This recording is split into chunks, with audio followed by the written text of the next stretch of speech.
자, 오늘은 창세기 16장과 17장 두 장을 보려고 하는데 분량이 조금 많기 때문에 시간이 어떨지 모르겠습니다. 우리가 함께 읽을 말씀은 17장 1절로 해서 8절 말씀을 읽으려고 합니다. 17장 1절에서 8절 우리 함께 읽겠습니다. 아브라함의 99세 때에 여호와께서 아브라함에게 나타나서 그에게 이르시되 나는 전능한 하나님이라 너는 내 앞에서 행하여 완전하라. 내가 내 언약을 나와 너 사이에 세워 너로 심히 번성케 하리라 하시니 아브라함이 엎드린데 하나님이 또 그에게 일러 가라사대 내가 너와 내 언약을 세우니 너는 열국의 아비가 될지라. 이제 후로는 내 이름을 아브람이라 하지 아니하고 아브라함이라 하리니 이는 내가 너로 열국의 아비가 되게 함이니라.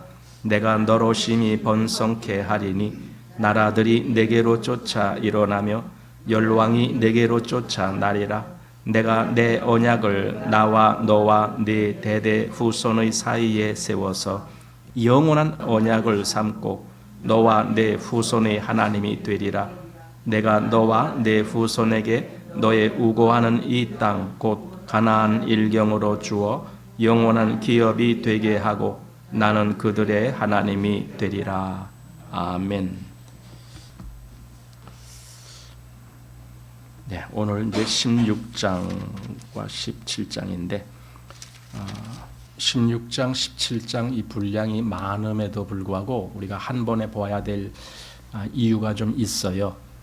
16장에서는 아브라함의 실패가 나오고 17장에서는 다시 하나님이 그 실패한 아브라함을 다시 일으켜 세우시는 그러한 모습이 이렇게 대비가 되기 때문에 두 장을 한 번에 보는 것이 유익하다라고 생각합니다. 그래서 오늘 분량이 조금 많겠지만은 그래도 한꺼번에 보려고 하는 것입니다. 우리 이제 지난주에 15장에서 하나님은 아브라함에게 언약을 하시죠. 그 자녀에 대한 언약이에요. 그리고 그 땅을 유업으로 주시겠다라고 하는 그 언약입니다.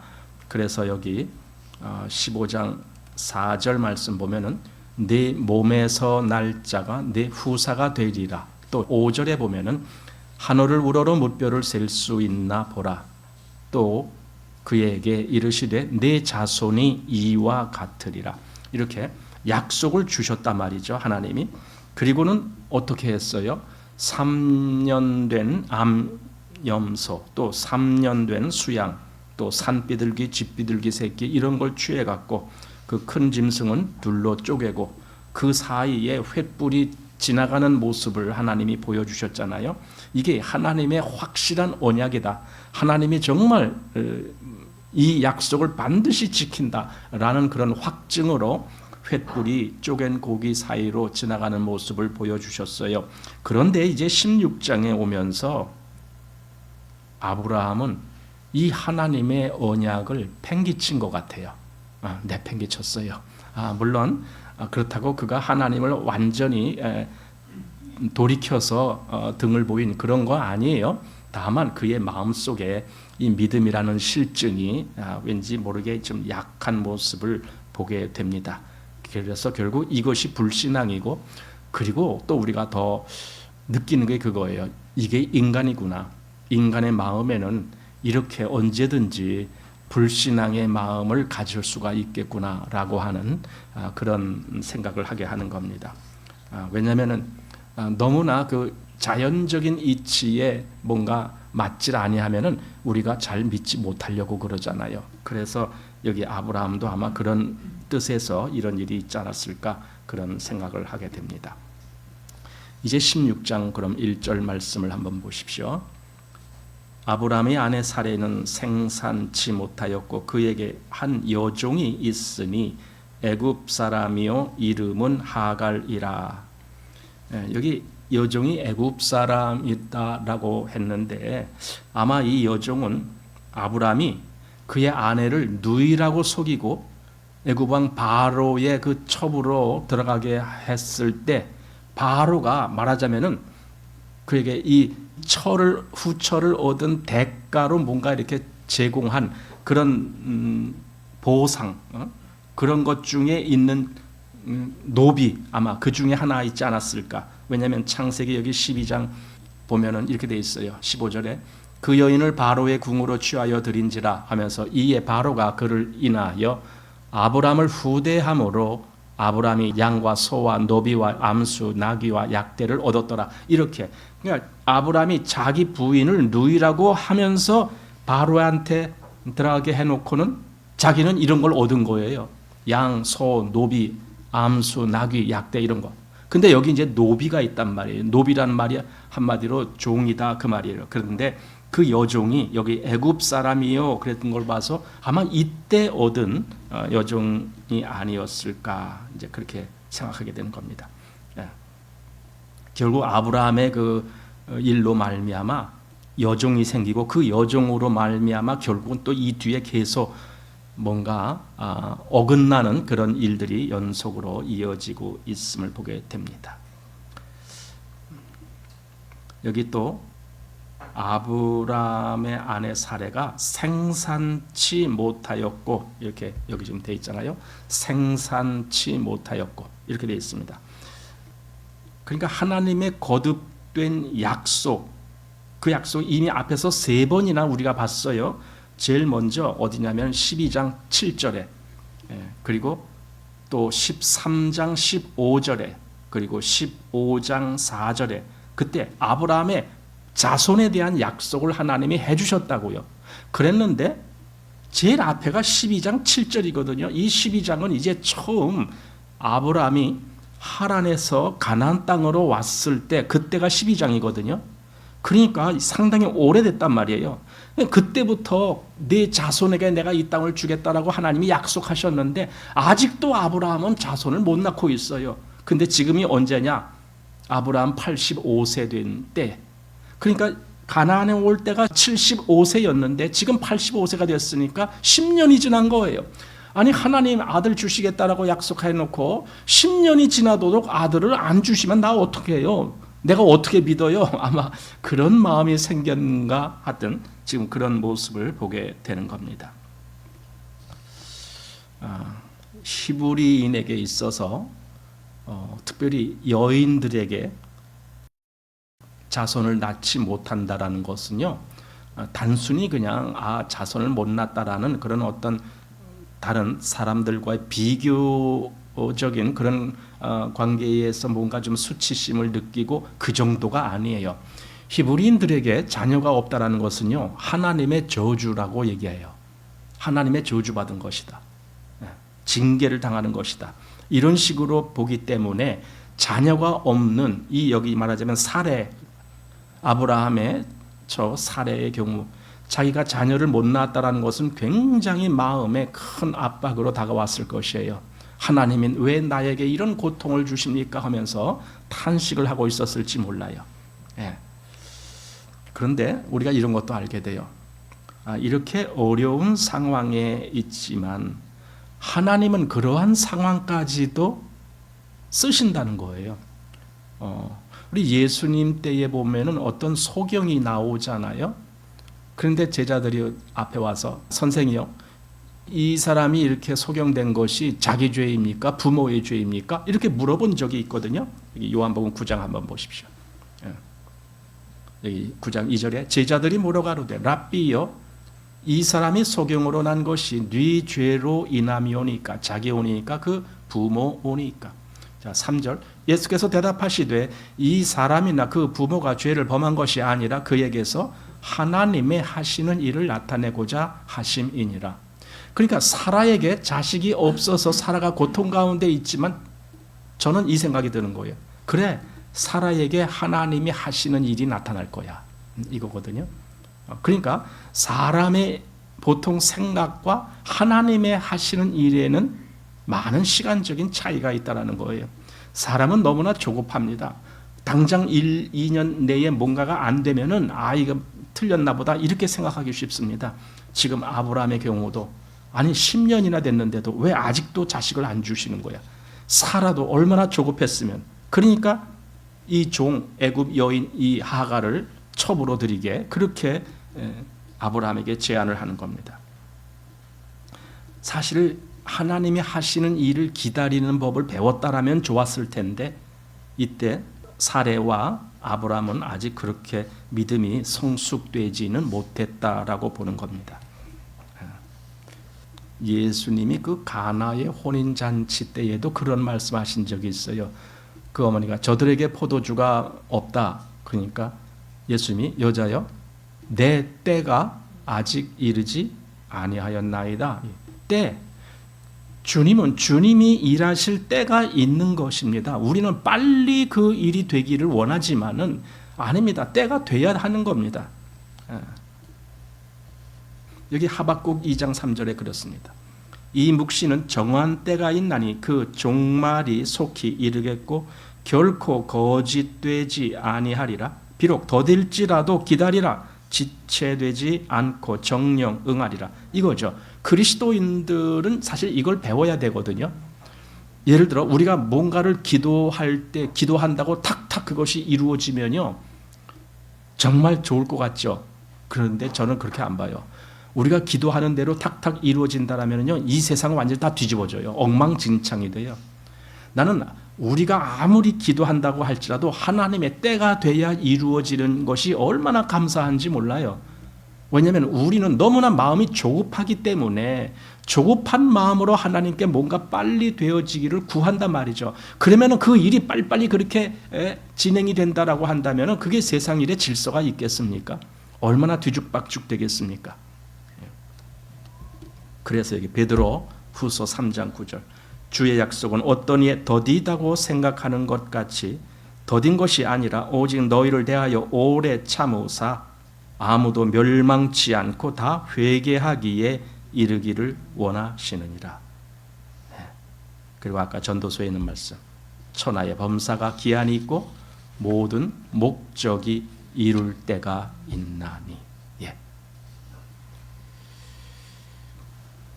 이사야서 14장에 이렇게도 말씀하십니다. 만군의 여호와께서 맹세하여 가라사대 나의 생각한 것이 반드시 되며 나의 경영한 것이 반드시 이루리라.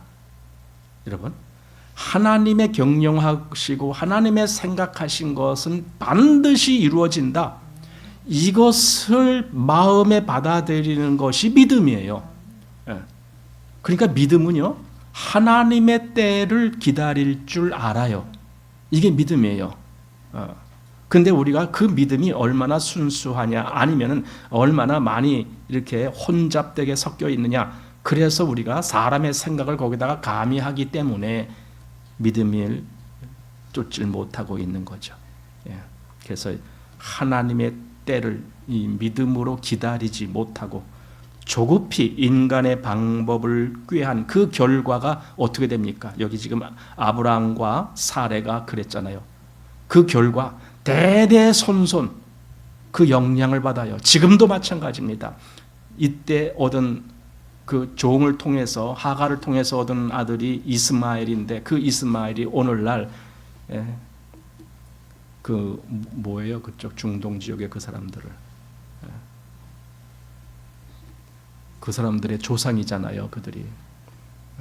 근데 지금도 이스라엘과 그 아랍 진영 간의 이 아주 팽배한 그런 대립이 뭐 지금뿐만이 아니라 계속 이스라엘을 과거부터 역사적으로 과거부터 해서 지금까지 계속 이스라엘과 대립한 상태로 있는 거 아닙니까? 자, 3절 말씀 보십시오. 아브라함의 아내 사레가 그 여종 애굽 사람 하가를 가져 그 남편 아브라함에게 첩으로 준 때는 아브라함이 가나안 땅에 거한 지 10년 후이었더라. 이렇게 되는 거예요. 그러니까 75세 때 왔으니까 지금 85세가 됐는데 이때 사레는 자기 여종을 자기 남편에게 주면서 이건 이제 여기서 우리가 성경에서 보면 아이고 뭐 이런 일이 다 있어 하지만은 이 당시의 풍습은 이런 일이 얼마든지 있었을 때입니다. 이건 뭐 그렇게 낯선 일이 아닙니다. 어떤 종을 통해서 자녀를 얻는 것 그러면은 그것이 본 부인의 자녀로 입적이 되는 거예요. 그렇게 해서 그 자녀를 못 낳은 본 부인도 자식을 갖게 되는 그런 건데, 뭐 그런 건 뭐 그 당시에는 아마 낯설지 않게 볼 수 있었던 것이라고 봅니다. 그런데 어쨌든 그들이 그렇게 했다라는 것은 이제 가나안 땅에 들어왔을 때, 물론 믿음으로 아브라함은 그 땅에 들어왔지만, 그러나 아브라함의 믿음이 이 10년 동안에 별로 성장하지 못했다라는 걸 알게 돼요. 아니, 10년이 지난 후인데도 이렇게 그 안에 사례가 제안한 것을, 그걸 덥석 받아들였다고요. 하나님이 말씀하신, 하나님이 약속하신 그것을 굳게 붙잡질 못하고 사라가 제안한 것을 덥석 받아들이는 그런 아브라함을 보면서 아브라함의 믿음이 이 정도밖에 안 되었나? 이제 이런 생각을 하게 되는 거죠. 예. 여러분, 사실 이렇게 보면은 아브라함을 우리가 일종의 그 판단도 해보고 하지만은요, 결국은 우리는 어떻습니까? 우리가 10년 전하고 지금의 나하고 과연 내가 얼마나 성장됐다라고 생각됩니까? 어떤 분들은 진짜 거의 성장한 것이 없을 만큼 그렇게 있을 수도 있잖아요. 그러니 여기서 아브라함을 탓할 필요가 하나도 없는 거예요. 우리도 어쩌면 똑같으니까. 예. 자, 2절 말씀. 사레가 아브라함에게 이르되 여호와께서 나의 생산을 허락지 아니하였으니 원컨대 나의 여종과 동침하라. 내가 혹 그로 말미암아 자녀를 얻을까 하노라 하매 아브라함이 사레의 말을 들으니라. 예. 우리 첫사람 아담과 하와, 그때 아담이 하와가 건네준 그 선악을 알게 하는 나무 실과를 그냥 아무것도 그냥 묻지도 않고 그냥 덥석 받아 먹어서 그냥 온 세상에 죄가 들어오게 된 그런 경우를 우리가 보았는데, 지금 아브라함도 보면은요, 사례가 그렇게 제안한 것을 그냥 덥석 받아 먹는 거예요. 아니, 누가 뭐라고 옆에서 뭐 부인이 뭐라고 그러든 누가 뭐랬든 하나님이 말씀하신 것과 다르면 그거는 거부해야 되잖아요. 그런데 아담도 그랬고 여기 지금 아브라함도 그랬고 그걸 지키지 못했다라는 걸 봅니다. 자, 5절 말씀 봅니다. 사레가 아브라함에게 이르되 나의 받는 욕은 당신이 받아야 옳도다. 내가 나의 여종을 당신이 품에 두었거늘 그가 자기의 잉태함을 깨닫고 나를 멸시하니 당신과 나 사이에 여호와께서 판단하시기를 원하노라. 사실 여기 사례가 말하는 것도 이게 타당한 말이 아니잖아요. 제안은 자기가 해놓고 뭘 누구한테 원망을 하고, 아니 자기가 그 하가를 자기 남편에게 취하라라고 그렇게 제안을 해놓고, 그리고 그 하갈이 잉태함으로 인해서 하갈이 그 주인을 아마 좀 업신여겼는가 봐요. 왜냐하면 아이도 못 낳았으니까. 그러니까 그런 것이 정말 듣기 싫어서 그걸 어디 하소연하는데 오히려 남편에게 하소연하는 거예요. 그리고는 당신과 나 사이에 여호와께서 판단하시기를 원하노라. 아니, 여호와께서 판단하면 뭐라고 말씀하시겠어요? 야, 네가 먼저 잘못했잖아. 그렇잖아요. 그런데 뭘 여기 이 사례는 자기는 뭐 정당한 것처럼 이렇게 뻔뻔스럽게 말을 합니까? 예, 그게 죄인이기 때문에 그래요. 여기 아브람도 그렇지만은 사례도 그냥 죄인이에요. 예. 그리고 이렇게 아브람과 사례가 그렇게 말을 주고받은 것이 요즘도 마찬가지예요. 요즘도 보면은 서로 간에 그 핑계를 대면서 잘못을 상대방에게 뒤집어 씌우는 그런 마음들을 가진 사람들, 예, 다 그래요. 근데 어떤 사람은 좀 더 지나친 사람도 있어요. 어쨌든 우리는 그런 것을 보는 거예요. 아, 이런 본성이 내게도 있겠구나, 내게도 있겠구나 하면서 자기를 돌이켜 볼 줄 아는 그런 마음이 있어야죠. 자, 8절 말씀. 가로되 사레의 여종 하가라, 네가 어디서 왔으며 어디로 가느냐? 그가 가로되 나는 나의 여주인 사레를 피하여 도망하나이다. 결국은 이제 그가 그 여주인이 핍박을 하는 바람에 도망간 거예요. 이때 잘 알아야 되는 것은 이 하갈은 신분이 종입니다. 종은 자기 마음대로 도망갈 자유도 없어요. 주인이 허락해야 되는 거예요. 그러니까 주인과 종의 관계라는 것이 그런 거예요. 그런데 이 하갈이 지금 그 사례의 허가를 받고 나갔겠어요? 몰래 도망갔겠죠? 그러니까 하나님이 그를 이렇게 불러요. 사레의 여종 하가라. 너 하가라, 너는 사레의 여종이잖아. 너가 종이잖아. 왜 네 신분을 너는 지금 망각했느냐? 그러니 넌 다시 네 주인에게로 돌아가야 돼. 하나님이 그것부터 지금 말씀해 주시는 거예요. 근데 여기서 이제 네가 어디서 왔으며 어디로 가느냐 질문합니다. 어디라는 이 질문은 가끔 성경에서 보게 되는데, 예를 들어 아담에게 아담아 내가 어디 있느냐, 이 어디라는 질문. 또 가인과 아벨의 관계에서 가인이 아벨을 쳐 죽인 그 다음에 하나님이 가인에게 와서 네 아우 아벨이 어디 있느냐 이렇게 질문을 합니다. 하나님이 어디라는 말씀으로 물으실 때에 그것은요, 이게 뭔가 잘못됐다라는 거예요. 네가 지금 뭔가 정상적인 위치에서 벗어났구나 하면서 어디라는 말씀으로 이렇게 질문하십니다.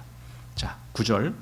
여호와의 사자가 그에게 이르되 내 여주인에게로 돌아가서 그 수하에 복종하라.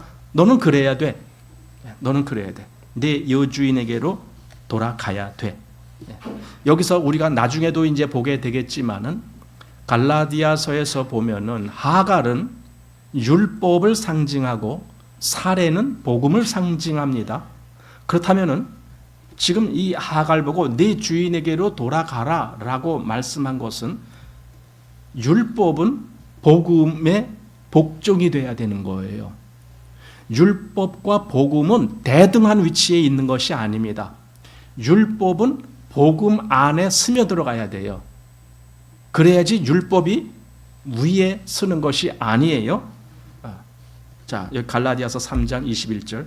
그러면 율법이 하나님의 약속들을 거스리느냐? 결코 그럴 수 없느니라. 만일 능히 살게 하는 율법을 주셨다면 의가 반드시 율법으로 말미암았으리라. 이걸 어떤 사람들은 참 잘못 해석하기도 하는데 어떤 사람들은 그럽니다.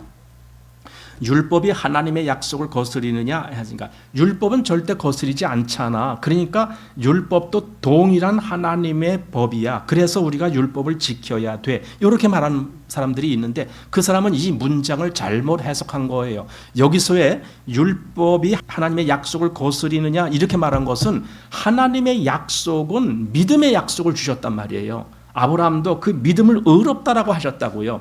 그러니까 믿음의 약속을 한 그 약속을 율법이 거스릴 수가 있느냐?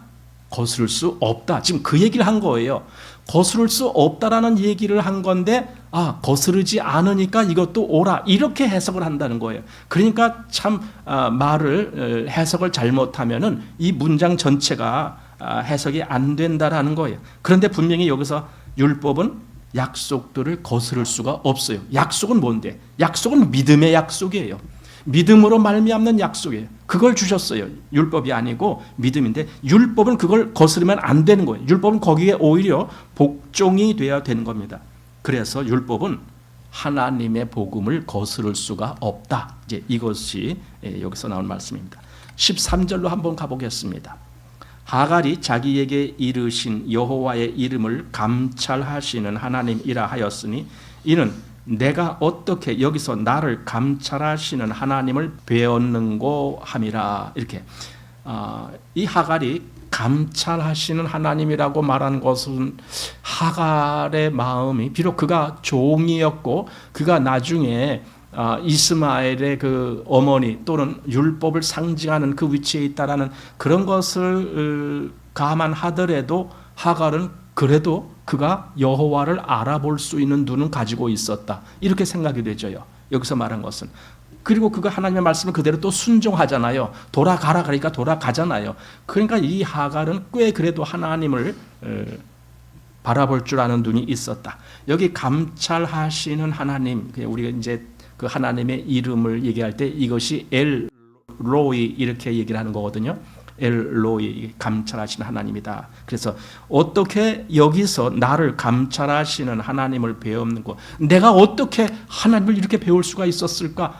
이것이 너무나 놀라운 것이고 또 어쩌면 그것이 자기한테 충격적으로, 왜냐하면 자기는 지금 죄를 저지른 자잖아요. 왜냐하면 종이 주인을 떠났으니까. 그렇게 죄를 저지른 부당한 일을 저지른 자기한테 하나님이 나타나셨다는 것이 너무나 황송한 모습이죠. 그래서 어떻게 여기서 나를 감찰하시는 하나님을 배웠는고 이렇게 그러면서 아마 속으로 그랬을 겁니다.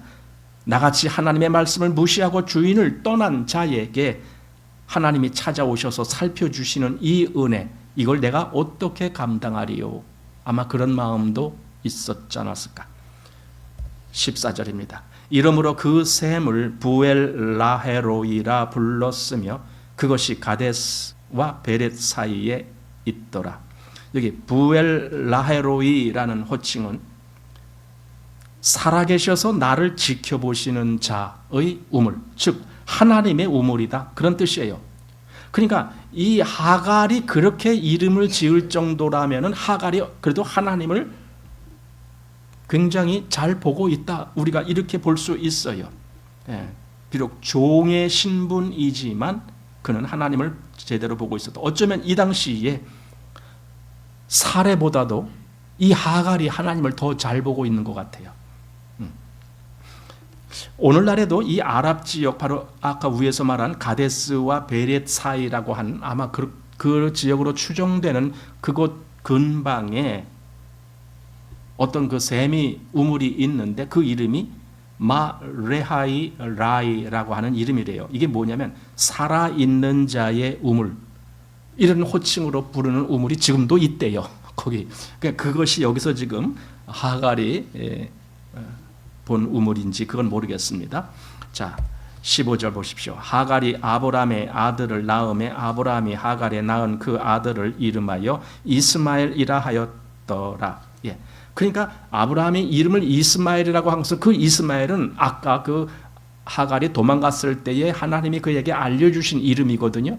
그러니까 하갈이 아브라함에게 자기가 만난 하나님의 얘기를 다 했겠죠. 내가 사실은 도망가서 이렇게 했는데 하나님이 내게 나타나셔서 이렇게 말씀하셨다. 그래서 그대로 이름을 이스마엘이라 이렇게 얘기합니다. 근데 이 이스마엘이 나중에 이제 21장으로 가게 되면은요, 그 집에서 쫓겨나요. 왜 쫓겨납니까? 그는 종의 아들이니까. 아들이 아니니까.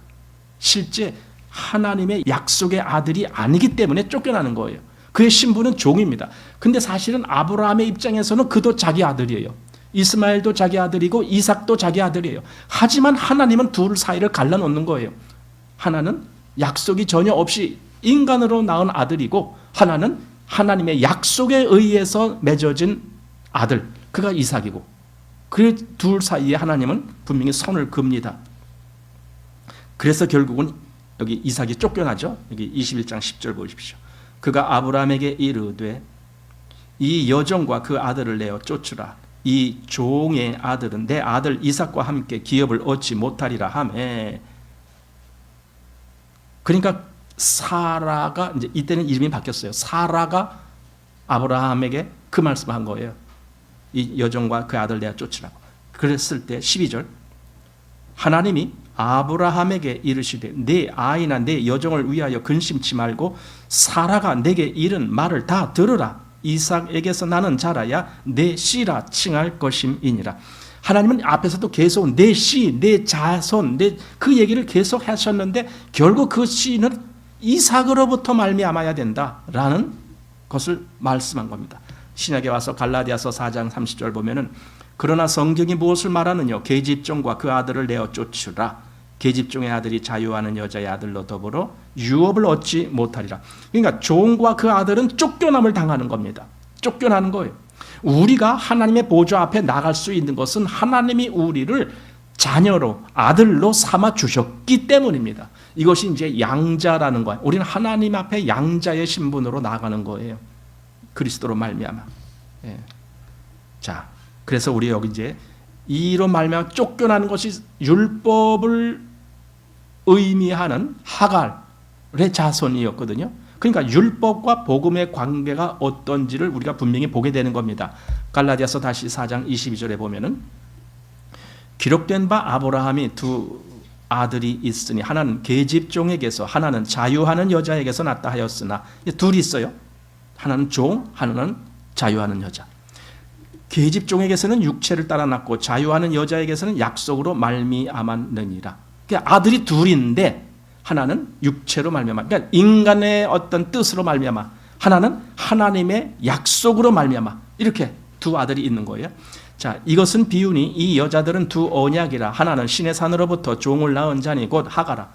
신의 산? 예, 율법이 주어진 장소 아닙니까? 그러니까 하나는 그렇게 뭔가 종을 낳게 한 그 어떤 것이 이루어진. 그러니까 율법은요, 아들을 낳지 못해요. 율법은 아들이 되게끔 우리를 끌어주지 못해요. 율법의 아래에 있으면 다 종입니다. 종. 그걸 얘기하는 겁니다. 그런데 여기 25절 보십시오. 이 하가는 아라비아에 있는 신의 산으로 지금 있는 예루살렘과 같은 데니 저가 그 자녀들로 더불어 종노릇하고, 그리고 26절 오직 위에 있는 예루살렘은 자유자니 곧 우리 어머니라. 이거죠. 다르잖아요. 그러니까 지금 이 땅에 있는 예루살렘 그것도 아니야. 우리의 예루살렘은 저 위에 있어. 위에. 예, 위에 있는 예루살렘. 요한계시록에서 그 예루살렘이 등장하잖아요. 어린 양의 신부로. 예. 그래서 결국 율법은요, 정해진 때가 되면은 율법은 물러가야 돼요. 율법은 이 복음 앞에서 물러가야 되는 거예요. 그게 갈라디아서 3장입니다. 19절에 그런즉 율법은 무엇이냐? 범법함을 인하여 더한 것이라. 천사들로 말미암아 중보의 손을 빌어 베푸신 것인데 약속하신 자손이 오시기까지 있을 것이라. 율법의 권위는 약속하신 자손이 올 때까지, 그때까지만. 그럼 약속하신 자손이 오면은 그 다음에는 물러가야 되는 거죠. 자, 그래서 여기 23절에 믿음이 오기 전에 우리가 율법 아래 매인바 되고 계시될 믿음이 때까지 갇혔느니라. 이같이 율법이 우리를 그리스도에게로 인도하는 몽학 선생이 되어 우리로 하여금 믿음으로 말미암아 의롭다함을 얻게 하려 함이니라. 그리고 25절 믿음이 온 후로는 우리가 몽학 선생 아래 있지 아니하도다. 이건 다시 말해서 우리에게는 몽학 선생이 필요하지 않다 이거잖아요. 우리가 그 밑에 있지 않고 우리는 누구한테 있어요 지금? 그리스도에게. 그러니까 믿음은 우리를 그리스도에게로 인도하는 것이지 우리를 몽학 선생인 율법에게로 인도하는 것이 아니에요. 그리스도인은 이스마엘과 같은 종의 아들이 아니고 이삭과 같은 약속의 아들인 거예요. 이걸 그리스도인들은 분명히 알고 있어야 돼요. 자, 그래서 갈라디아서 4장 6절 너희가 아들인 고로 하나님이 그 아들의 영을 우리 마음 가운데 보내사 아바 아버지라 부르게 하셨느니라. 그러므로 내가 이후로는 어떻게 해요? 종이 아니요 아들이니 아들이면 하나님으로 말미암아 유업을 이을 자니라. 예, 그리스도인은요 종이 아니고 아들이라고요. 이걸 망각하면 안 되는 거예요. 나는 아들이야. 난 종이 아니야. 근데 왜 종처럼 행동을 하느냐 이거죠. 이제 그런 얘기가 다른 데 보면 나와요. 그래서 우리는 하나님의 아들이다. 즉 약속의 자녀다라는 걸 우리가 이제 보는 겁니다. 자, 그리고 이제 17장으로 넘어갑니다. 여기 17장 1절 아브라함의 99세 때에 여호와께서 아브라함에게 나타나서 그에게 이르시되 나는 전능한 하나님이라 너는 내 앞에서 행하여 완전하라. 자, 16장에서 아브라함이 이스마엘을 얻은 때가 그 나이 86세 때라 그랬어요. 86세 때. 근데 지금 99세 때니까 13년이 훌쩍 지난 거예요. 16장과 17장의 사이가 13년 이렇게 훌쩍 지났습니다. 그런데 하나님이 그에게 나타나셔서 나는 전능한 하나님이다라는 말씀을 먼저 딱 하시는 겁니다. 왜 그러셨을까요? 이건 아브라함이 아직 하나님을 전능한 하나님으로 그렇게 확실히 믿지 못하기 때문에 그래요. 전능한 하나님이란 말은 불가능이 없다라는 말이에요. 그런데 아브라함 생각에는 하나님이 뭔가 불가능이 있으신 것 같아. 이렇게 보고 있단 말이에요. 아니 아들을 주시겠다라고 얘기했는데 지금 이제 99세가 됐어요. 그러면은요 처음에 75세 때 약속을 했는데 지금 몇 년이 지난 겁니까? 24년? 24년이 지났는데 아직도 이루어지지 않고 있어. 그러니 아브라함의 마음속에는 얼마나 많은 그 어떤 회의적인 생각이 들었을까 이거죠. 근데 하나님이 딱 그에게 나는 전능한 하나님이야. 그것부터 가르치는 거예요. 아브라함에게. 나는 전능한 하나님이야. 예. 어쩌면 아브라함의 그 하나님을 그렇게 믿지 못하는 그 허점, 그 정곡을 찌르는 말씀으로 하나님이 그렇게 말씀하시지 않았을까. 아브라함아, 너는 나를 전능한 하나님으로 믿지는 못하고 있구나, 이거죠. 그래서 하나님이 이렇게 말씀합니다. 너는 내 앞에서 행하여 완전하라. 사실 우리 완전이라는 말을 딱 보면은 뭔가 늘 캥기죠. 아, 그거 어떻게 그게 나는 못하는데, 이런 마음이 생기잖아요. 물론 하나님이 우리가 성경에서 많은 완전하다라는 말을 보는데 그게 완전히 하나님과 같은 절대적인 기준에서 완전을 이야기할 때도 있지만 어떤 때는 그게 아닌 거예요.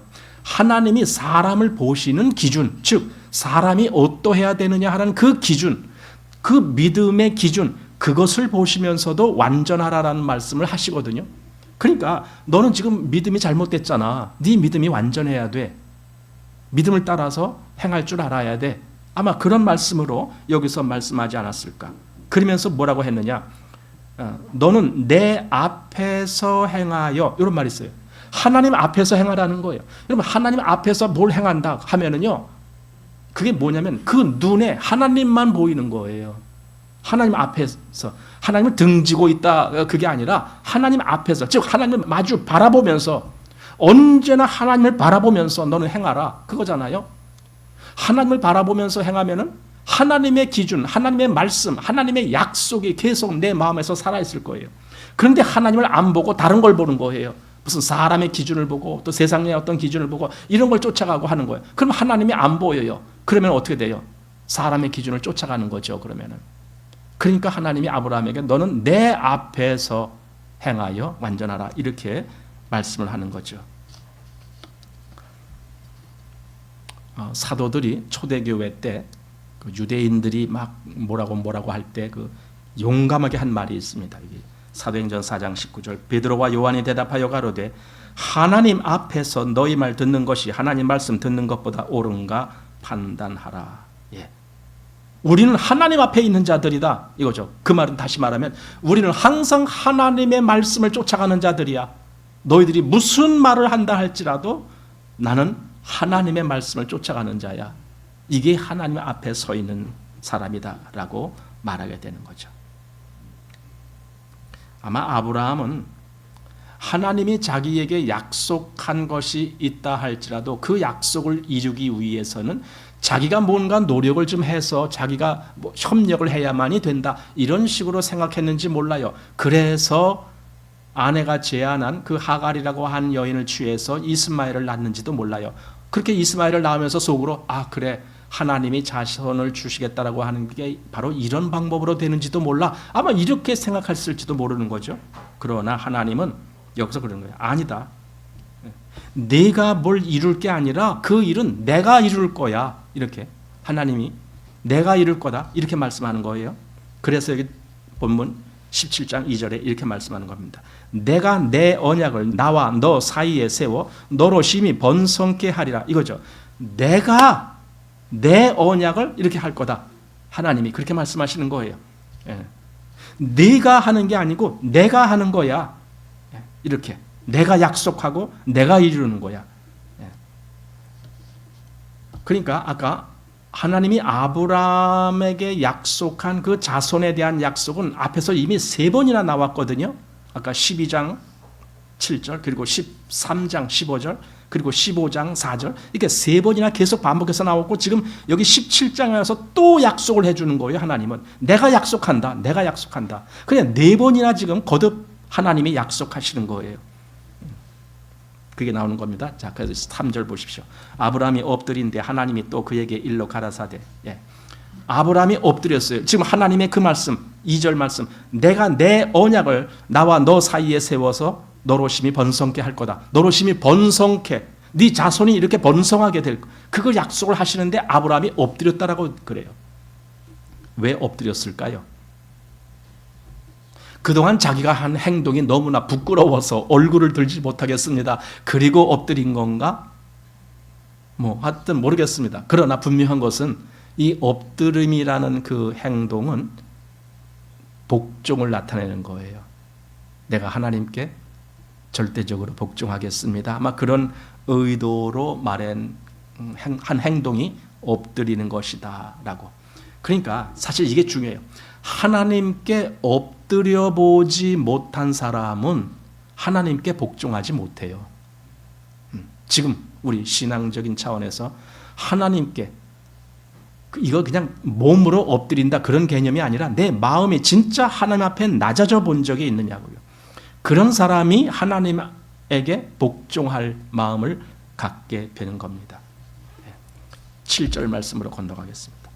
내가 내 언약을 나와 너와 네 대대 후손의 사이에 세워서 영원한 언약을 삼고 너와 네 후손의 하나님이 되리라. 그러니까 아까 2장에서 말씀한 그 약속에 대해서 더 구체적으로 지금 7절에서 말씀을 한 것입니다. 여기서 하나님은 어떤 한 사건, 내가 너로 하여금 네 자손을 낳게 할 거야 라는 그런 단지 육적인 자손의 얘기가 한 게 아니라 여기 영원한 언약이라고 말씀하셨어요. 그러니까 이것은요, 하나님이 하시는 영원한 언약은요, 이건 그리스도 즉 메시아로 말미암아 되어질 그 언약을 하신 거예요. 그러니 아브라함의 자손에 대한 그 언약을 하실 때 하나님은 이미 그리스도 즉 메시아를 염두에 두고 그 약속을 하시는 거예요. 아브라함아, 네 후손으로 말미암아 내가 약속한 그 아들이 갈 거야. 즉 그리스도가 네 자손으로 나올 거야. 이렇게 말씀한 거다라고 보게 됩니다. 그리고 여기서 이제 이름이 이제 새 이름을 아브람에서 아브라함이라고 하는 그런 새 이름으로 이제 여기서 줍니다. 그리고 여기 하나님이 너와 내 후손의 하나님이 되리라. 그러니까 하나님은 우리 출애굽할 때도 나는 그들의 하나님이 되고 그들은 내 백성이 될 거다. 이런 말씀을 한 것처럼. 근데 요한계시록 제일 마지막 21장 3절에 가보면 거기서 그게 완전히 성취되는 거예요. 보라, 하나님의 장막이 사람들과 함께 있음에 이렇게 말하는 거예요. 그게 이루어지는 겁니다. 그건 이제 요한계시록에 가서 이루어질 것이고 그 전에는 계속 반복해서 나는 그들의 하나님이 되고 그들은 내 백성이 된다. 이 말씀을 하시죠. 자, 5절로 다시 가봅니다. 이제후로는 내 이름을 아브람이라 하지 아니하고 아브라함이라 하리니 이는 내가 너로 열국의 아비가 되게 함이니라. 아브람이라는 말의 뜻은 높은 자 또는 존귀한 자 또는 존귀한 아비 뭐 이런 뜻이에요. 근데 아브라함이라고 하는 뜻은 많은 무리의 아비 또 많은 민족의 아비 이런 뜻이에요. 말 한 글자 들어간 거 가지고 거기 이제 그 무슨 해라는 글자인가 뭐 하여튼 한 글자가 더 들어갔는데 그걸 인하여 이제 뜻이 달라지는 겁니다. 그래서 내가 너로 열국의 아비가 되게 하겠다.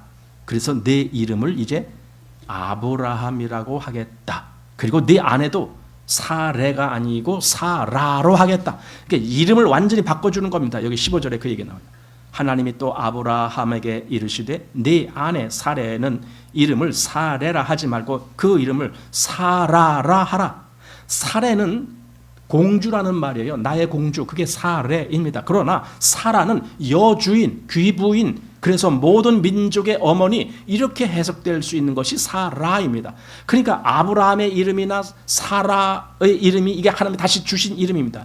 이걸 왜 이름까지 바꿔주셨느냐. 아브라함아, 네 이름이 이제 바뀌었듯이 너는 내가 너에게 한 약속을 잊지 말아라 이거예요. 네 이름이 이거야. 내가 네 이름을 새로 지어줄게. 너는 절대로 내 약속을 잊지 마라. 너는 아브라함이야. 너는 많은 민족의 아비가 될 거야.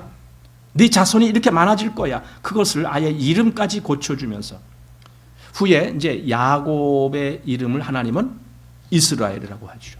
그 이름이 의미하는 대로 하겠다는 거예요. 시몬에게 예수님은 뭐라고요? 베드로. 너는 베드로라. 이거예요. 베드로. 반석이란 뜻입니다. 내가 이 반석 위에 나의 교회를 세우리라 하신 것처럼 반석. 그렇게 이름을 바꿔주시는 겁니다. 자, 10절로 가봅니다. 너희 중 남자는 다 할례를 받으라. 이것이 나와 너희와 너희 후손 사이에 지킬 내 언약이니라. 너희는 양피를 베어라. 이것이 나와 너희 사이의 언약의 표징이니라. 예. 이제 할례의 약속을, 할례는요 하나님이 하시는 것이 아니에요. 할례는 아브라함이 하는 겁니다. 그러니까 약속은 하나님이 하셨어요. 근데 이게 할례는 아브라함이 받아야 돼요. 그게 무슨 말이냐면 아브라함아, 네가 내 약속을 그대로 받아들인다는 그 표시를 해라 이거예요. 그게 할례예요. 자, 여기 이제 로마서 4장 9절 보십시오. 그런즉 이 행복이 할례자에게뇨 혹 무할례자에게도뇨 대저 우리가 말하기를 아브라함에게는 그 믿음을 의로 여기셨다 하노라. 그런즉 이를 어떻게 여기셨느냐? 할례시냐 무할례시냐? 할례시가 아니라 무할례시니라. 그러니까 믿음의 문제라면은 사실은 할례와는 아무 상관이 없다 그 말이에요. 할례가 있기 전에 이미 아브라함이 하나님을 믿었거든요. 그리고 그 믿음을 의로 여겼거든요. 그런데 왜 그럼 할례가 왔느냐 이거예요. 11절. 저가 할례의 표를 받은 것은 무할례 시에 믿음으로 된 의를 인친 것이니 이는 무할례자로서 믿는 모든 자의 조상이 되어 저희로 의로 여기심을 얻게 하려 하심이라. 예. 무할례 시에 믿음으로 된 의를 인쳤다는 거예요. 인쳤다는 말은 이제 확증한다 그런 말이고 도장 찍는다는 말인데 확증한다. 너가 정말 그렇다라고 확증을 한 것이 할례다 이겁니다. 이미 믿음의 그 의를 여긴 것은 지금 여기 17장이 아니고 15장에서 있었잖아요. 15장에서 아브라함의 믿음을 그의 의로 여기셨다라고 그런 말씀이 있잖아요. 그런데 이 17장에서 할례가 뭡니까? 이미 믿음으로 의롭다 함을 받은 자에게 주는 인침이다 이거죠. 그래서 의롭다라고 인친 것은 하나님이시지만 할례는 아브라함이 행해야 하는 의식이다 이런 겁니다. 예. 그리고 할례를 몸에다가 이렇게 하는 것도 어쩌면은 더 확실한 증거를 삼기 위해서 아까 이름도 새로 지어주고 이제 네 몸에 할례를 행하라. 그건 뭔가 너가 내 말에 복종한다라는 표시야. 예. 그런데요. 여기서 중요한 것은 지금 현재 그리스도인들은 할례를 받지는 않잖아요. 그런데 그리스도인들도 할례를 받습니다. 그게 무슨 할례입니까? 마음에서 행해지는 그리스도의 할례 이런 것이 있습니다. 우리 에베소서 1장 보면은 13절에 그 안에서 너희도 진리의 말씀 곧 너희의 구원의 복음을 듣고 그 안에서 또한 믿어 약속의 성령으로 인치심을 받았으니 인쳤다. 아까 할례가 그 믿음의 의를 인친 것이다 그랬어요. 근데 여기 지금 인쳤다는 말이 나와요. 그리고 14절 이는 우리의 기업의 보증이 되사 그 얻으신 것을 구속하시고 그의 영광을 찬미하게 하려 하심이라. 여기 우리 기업의 보증, 그러니까 확증 그것을 위해서 성령의 인침을 주셨다라는 겁니다. 그리고 4장 30절로 가보면은 하나님의 성령을 근심하게 하지 말라. 그 안에서 너희가 구속의 날까지 인치심을 받았느니라. 이거예요. 인치심을 받았느니라. 아브라함에게는요, 그 가나안 땅 일경을 그 후손에게 주겠다라는 그 약속을 받고 그렇게 했는데 우리에게는 그 아브라함이 받은 것보다 더 좋은 하늘의 기업을 주시겠다라는 그 말하자면 보증으로 우리를 인치신 거다 이겁니다. 아브라함이 육체적인 할례를 받았다라면 우리 그리스도인들은 마음의 할례를 받는, 즉 그리스도의 할례를 받는 것이 그리스도인이다. 그래서 여기 로마서 2장 29절 오직 이면적 유대인이 유대인이며 할례는 어디요? 마음에 할지니 신령에 있고 의문에 있지 아니한 것이라. 그리고 골로새서 2장 11절 또 그 안에서 우리가 손으로 하지 아니한 할례를 받았으니 곧 육적 몸을 벗는 것이요 그리스도의 할례니라. 이렇게 말씀하는 겁니다. 그러니까 당시에 하나님과 아브라함 간에 맺었던 이 뭔가 믿음의 관계 그리고 그것을 확증해 주는 이런 관계가 지금 그리스도인들에게도 동일하게 그대로 재현되고 있다는 거예요. 우리에게도 그 믿음으로 말미암아 주어지는 확증 그리고 우리도 할례 즉 마음의 할례를 받는 그 확증이 그대로 재현되고 있는 겁니다. 자, 본문 17절 보십시오. 아브라함이 엎드려 웃으며 심중에 이르되 100세 된 사람이 어찌 자식을 낳을까? 사라는 90세니 어찌 생산하리요 하고 아브라함이 이에 하나님께 고하되 이스마엘이나 하나님 앞에 살기를 원하나이다. 보세요. 아니 지금 몇 번째 하나님이 아까 네 번째 약속을 하셨다 그랬잖아요. 그랬는데도 아브라함은 아직도 이 전능한 하나님이다라는 그 하나님에 대한 실감이 안 와요. 아직도 하나님이 그렇게 못하실 것 같아. 하나님 보세요. 나요 이제 99세예요. 나 늙었어요. 내 아내도 다 늙었어요. 이젠 우린 끝났어요. 근데 하나님 이제 어떻게 나에게 자식을 주시려고 그래요? 이런 마음이란 말이에요. 그러니까 저 이스마엘이나 그냥 살게 해주세요. 이게 아브라함이었습니다. 그러니까 아브라함은요 아직도 하나님 아까 너는 내 앞에서 행하여 완전하라.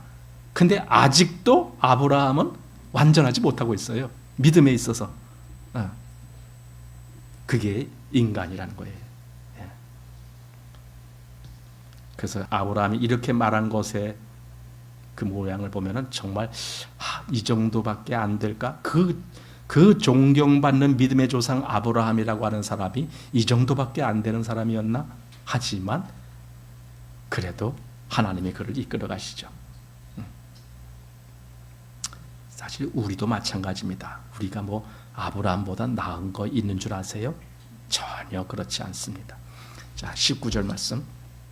하나님이 가라사대 아니라 네 아내 사라가 정녕 네게 아들을 낳으리니 너는 그 이름을 이삭이라 하라. 내가 그와 내 언약을 세우리니 그의 후손에게 영원한 언약이 되리라. 그리고 건너뛰어서 21절. 내 언약은 내가 명년 이 기한에 사라가 네게 낳을 이삭과 세우리라. 하나님이 지금 아브라함에게 무슨 약속을 하십니까?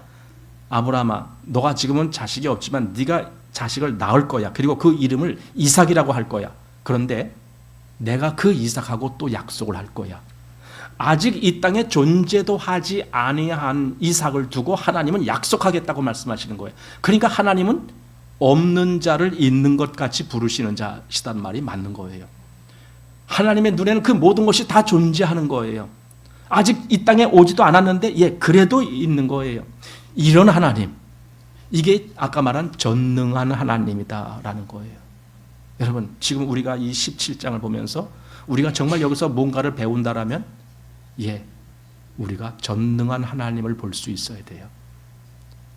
하나님은 전능하신 하나님이십니다 라는 이것을 우리가 배운다라면 지금 여기서 아브라함이 자꾸만 헛소리 하는 것 같은 그런 소리를 아마 안 할 거예요. 하나님 말씀대로 될 줄로 믿습니다. 이렇게 될 거예요. 근데 정말 우리도 그럴 수 있을까요? 문제는 그거죠. 이렇게 이론적으로는 전능하신 하나님이다라는 걸 배웠는데 문제는 내 마음이 그렇게 하나님을 믿는 것인가? 내가 전능하신 하나님이라고 그렇게 믿는가? 그 모든 것을 다 이루시는 하나님이라고? 그런데 왜 나는 아직도 이렇게 염려가 많고 걱정이 많고 뭐가 안 될 것 때문에 근심하고 왜 그러는가? 하나님의 모든 것이 다 전능하신 하나님이신데 왜 나는 아직도 그러고 있는가? 내가 아브라함의 위치에 있었더라면 여기 아브라함처럼 하나님 지금 내 나이가 99세인데 내가 뭘 할 수 있어요? 이렇게 투정하는 거, 저 이스마엘이나 잘 살게 해주세요. 이렇게 투정하는 거 아마 우리는 그것보다 10배는 더 했을지 몰라요. 그게 정말 우리로 하여금 아브라함의 여기 이런 뭔가 분명하지 못한 믿음을 보면서도 우리가 정말 겸손해야 되는 그런 거예요. 왜냐하면 솔직한 사람은 그걸 알아요. 아브라함이 그렇게 불신의 말을 했던 것이 내게는 훨씬 더 많다라는 걸. 그걸 알기 때문에 겸손하게 아브라함을 바라보게 되고 그리고 하나님이 그래도 그 아브라함을 이끌어 가시는 모습을 99세 동안 하나님은 다 보신 거잖아요. 99세 되기까지 아브라함이 얼마나 하나님을 믿지 못했는지 다 보셨잖아요. 근데도 털커덕 그 앞에 나타나신 거예요. 그러면서 나는 전능한 하나님이다. 너는 내 앞에서 행하여 완전하라. 그 말씀을 하신 거예요. 그걸 다 보셨는데 지금 장장 24년이라는 긴 세월 동안 아브라함의 마음속에 얼마나 많은 불신이 있었는데, 그러니까 믿음과 불신이 공존했다라는 거예요. 분명히 아브라함은 하나님을 믿었지만은 이렇게 깊이까지, 즉 이 전능하신 하나님이라는 그 깊이까지 믿지를 못한 거잖아요. 그런데 하나님은 그에게 찾아오신 거예요. 나는 전능한 하나님이야. 아브라함아, 나는 전능한 하나님이야. 내가 네 하나님인데 내가 전능한 하나님이야. 이 말씀을 해주시려고, 그리고 아브라함으로 그 믿음 안에 가게 하시려고. 이것이 17장입니다.